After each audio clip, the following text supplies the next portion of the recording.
Here with reaction, former Energy Secretary, Texas Governor Rick Perry. Governor, I asked you last time, I said, if we include oil, include gas, include coal, you said well over 100 years worth of supply. With new technology, for example, microwaving shale oil, is it possibly even much longer than that? Potentially, and when you add small modular reactors in there, it's for longer than anyone has a look into the future. Sean, we knew this was coming as soon as we saw the Biden administration start putting a stop to our fossil fuel production in the United States. We knew that the Russians were going to use energy as a weapon. We talked about it ad nauseum over in Europe when we were delivering American liquefied natural gas. We were basically calling it freedom gas, and it's exactly what it was. We're seeing the reality of reckless disregard of reality. And that's what this administration is doing. Reckless disregard for reality. The reality was when you gave the Russians the weapon of energy, they were going to use it. And let me tell you, I'll give you a great example. Alex Novak was the former Minister of Energy. I met with him while I was his counterpart at the Department of Energy as the Secretary of Energy. And he has now become the Deputy Prime Minister. And he literally said yesterday, I believe, that if sanctions were put into place, that they would cut off the gas into the European Union. Exactly what we told the members of the European Union that they would do if they finished that Nord Stream 2 pipeline. President Trump stood up, had the gumption and the vision to say, we're not going to do that. We're going to stop that. We're going to sanction these folks if it goes forward. And it stopped.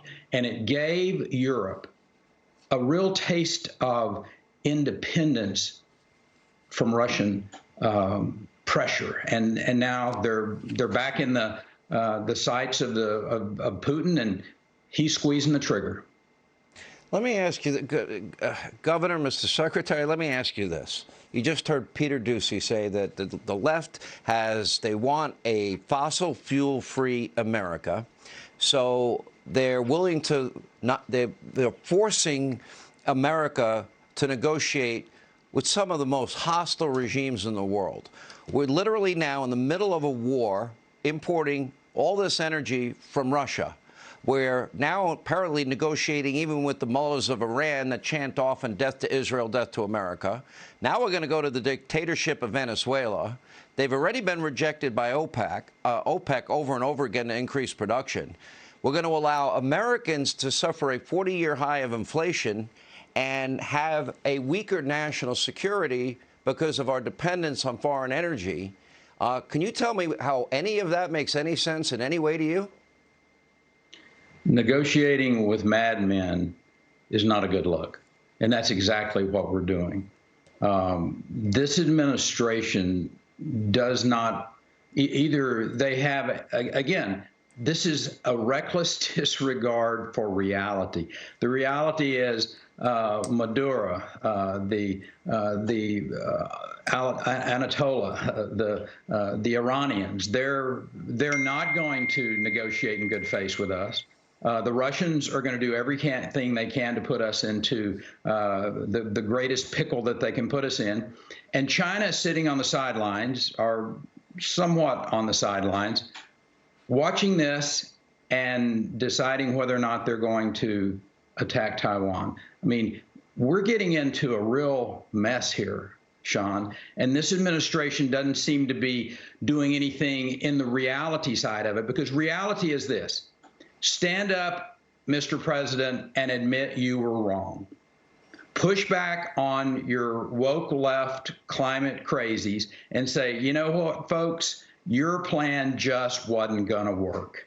And American energy producers, we're going to remove the regulations that are stifling you. And don't be confused about standing up and Psaki saying we got 9,000 permits, like that matters.